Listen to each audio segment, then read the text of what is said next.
اول وصفة معانا استخدمت فيها نص كيلو من الدقيق، ضفت عليها معلقة صغيرة من الخميرة، ضفت عليهم 3 معالق كبار من السكر ومعلقة كبيرة من اليانسون، نص معلقة صغيرة من الملح، وهقلب المكونات الجافة دي كويس جدا مع بعض.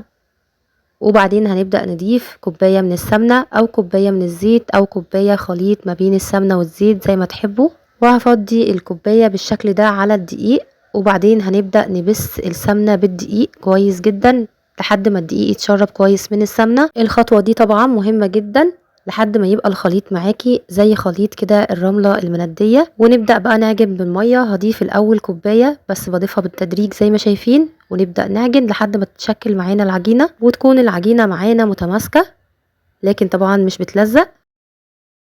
العجينة كده جاهزة معانا، بسيبها بقى ترتاح، هسيبها ترتاح شوية صغيرين لكن مش هسيبها تخمر، هتخمر بقى بعد التشكيل.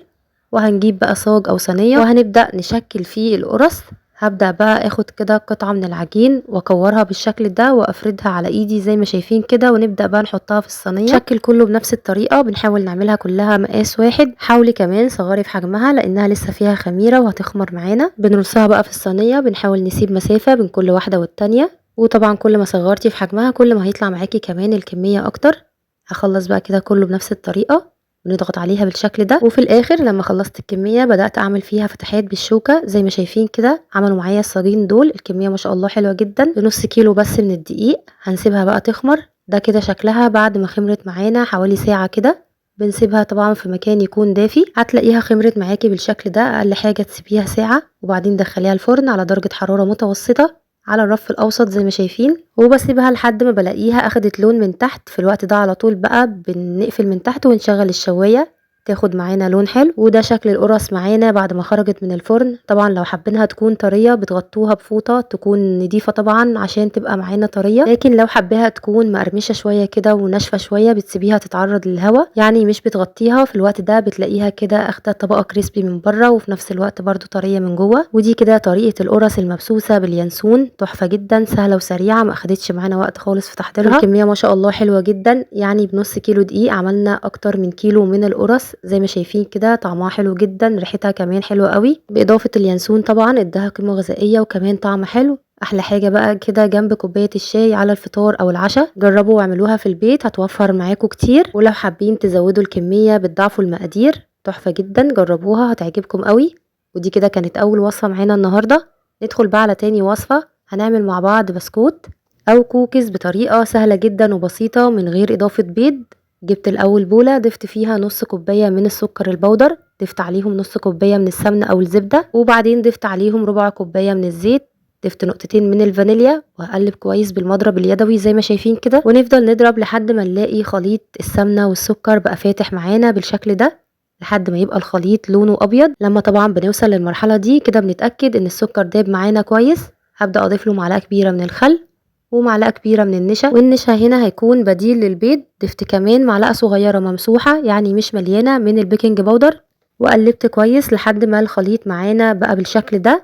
بدأت بقى اضيف الدقيق، ضفت الاول كوباية وهقلبها بالمعلقة زي ما شايفين، مفيش اسهل ولا ابسط من كده. وهبدأ انزل بالكوباية التانية، بس الكوباية التانية هبدأ انزل بيها بالتدريج زي ما شايفين. افضل نتيجة هتاخديها في اي معجنات او مخبوزات انك تنزلي بالدقيق بالتدريج عشان العجينة معاكي تبقى مظبوطة وانتي اللي تتحكمي فيها. وقلبت بالمعلقة زي ما شفنا كده. هنبدأ بقى نستخدم ايدينا. البسكوت طبعا احنا مش بنعجنه خالص، احنا بنلم العجينة لحد ما تتشكل معانا. وبدأت اضيف الدقيق شوية بشوية لحد ما بقت العجينة بالشكل ده، بقت معانا متماسكة في نفس الوقت طرية. بقى معانا شوية من الدقيق زي ما شفنا. وهنبدأ بقى نشكل البسكوت او الكوكيز. باخد كده قطعة من العجينة بكورها في ايدي، وبعدين جهزت شوكليت شيبس وبحطه على الوش زي ما شايفين. اهم حاجة مش بنضغط على البسكوت، يعني زي ما شايفين كده انا حطيتها كورة. الكورة دي ما ضغطتش عليها خالص لان البسكوت ده بعد التسوية بيفرش معانا، فما نضغطش عليه خالص. خلصت بقى كل الكمية بنفس الطريقة، وكمان بنسيب مسافة بين كل واحدة والتانية. وخلصت خلاص كل الكمية. هدخلها الفرن على الرف الاوسط زي ما شايفين على درجة حرارة 180 او متوسطة لحد ما يبدأ ياخد لون من تحت. وبنخرجه بالشكل ده، مش بنحركه خالص وهو سخن عشان طبعا ما يتكسرش معانا، لان البسكوتة دايبة زي ما شايفين كده. بسكوت ناعم ودايب جدا، طعمه كمان حلو قوي. شبيه جدا للبيتي فور والغريبه. تستني طبعا عليه لما يبرد وتبداي بقى تشيليه من الصينيه او الصاج ونقدمه بالشكل ده. ما شاء الله كميه حلوه جدا بكميه بسيطه جدا من الدقيق، يعني باقل من ربع كيلو دقيق عملنا الكميه دي من الكوكيز او البسكوت. تحفه جدا، طعمه حلو قوي، جربوه بنفس الطريقه هيعجبكم جدا. دايب زي ما شايفين. ندخل بقى على الوصفه معانا اللي بعد كده، واستخدمت 2 بيضه ضفتها في بوله، ضفت عليهم نقطتين من الفانيليا وضفت عليهم كوبايه من السكر. يفضل طبعا ان البيض يكون بدرجه حراره المطبخ. نضرب بقى البيض والسكر كويس جدا لحد ما الخليط معانا يبقى فاتح. ممكن طبعا تعملي الخطوات دي في الخلاط، لكن طبعا انا بسهل عليكي الطريقه كله كده بالمضرب اليدوي لحد ما وصلنا للون ده. الخليط معانا بقى فاتح، وبكده اتأكدنا ان السكر داب معانا. نزلت عليهم بنص كوباية من الزيت وبدأت اقلب الخليط كويس جدا زي ما شايفين. هبدأ بقى انزل بكوباية من اللبن او الحليب برضو بدرجة حرارة المطبخ، يعني مش ساقع من التلاجة. قلبت المكونات كويس جدا لحد ما الخليط معانا بقى بالشكل ده. هنبدأ كمان نضيف له رشة من الملح، رشة بسيطة جدا، وكمان معلقة كبيرة من الخل، بتكون محسن حلو جدا في الكيكات والمعجنات. وبعد ما قلبت الخليط كويس هبدأ اضيف له معلقتين كبار من الكاكاو الخام ومعلقة كبيرة من البيكنج باودر. وهنبدأ بقى نضيف الدقيق بعد ما قلبت الكاكاو كويس جدا مع الخليط. واستخدمت كوبايتين من الدقيق. الاول هنزل باول كوباية وهقلبها كويس جدا لحد ما تختلط، وبعدين هنبدأ ننزل بتاني كوباية. اهم حاجة قلبي الخليط كويس جدا عشان ما يبقاش فيه اي تكتلات. الافضل كمان تنخلي الدقيق قبل طبعا الاستخدام عشان تطلع معاكي الكيكه هشه. ونزلت بالكوبايه التانية زي ما شايفين. هخلطها بقى كويس جدا ونبدا بقى نجهز قوالب او قالب الكب كيك. وبكده خليط الكيك جاهز معانا، بيبقى مش تقيل قوي وفي نفس الوقت برده مش خفيف قوي.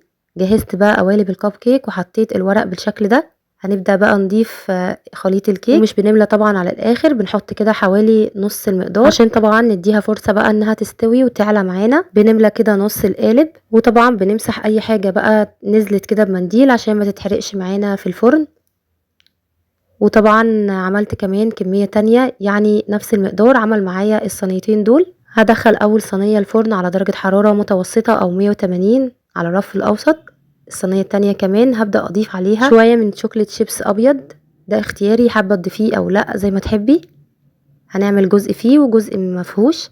هنبدأ بقى ندخلها الفرن تستوي على درجة حرارة متوسطة زي ما قلنا. مش بنفتح عليها الفرن خالص قبل نص ساعة، او لما نشم ريحة الكيك نبدأ نختبرها بعود شيش طاووق او بسكينة. لو لقيناها نضيفة خلاص بنخرجها على طول ونبدأ بقى نقدمه بالشكل ده. كده الكب كيك معانا جاهز. عملنا كمية حلوة جدا من الكب كيك ب2 بيضة وكوبايتين من الدقيق. عملنا كمية حلوة جدا، طبعا كل الاطفال بتحبه. اعمليه في البيت بدل الحاجات اللي بيشتروها اللي كلها مواد حافظة، هيعجبهم جدا. ينفع فطار او عشاء او حاجة حلوة كده بين الوجبات. جربوا الوصفات ان شاء الله تعجبكم.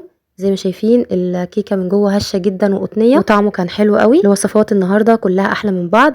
جربوا لو وصفة واحدة وقولوا رأيكم فيها. اعملوها في البيت اكيد هتوفر عليكم كتير وكمان اضمن وانضف. اتمنى يكون الفيديو عجبكم وتكونوا استفدتوا منه وتجربوا الوصفات وتقولوا رأيكم فيها. ما تنسوش بقى اللايك للفيديو واشتركوا كمان في القناة وفعلوا الجرس عشان يوصل لكم اشعار باي فيديو جديد. استنوني في فيديوهات جديدة ان شاء الله. اسيبكم في رعاية الله. سلام عليكم.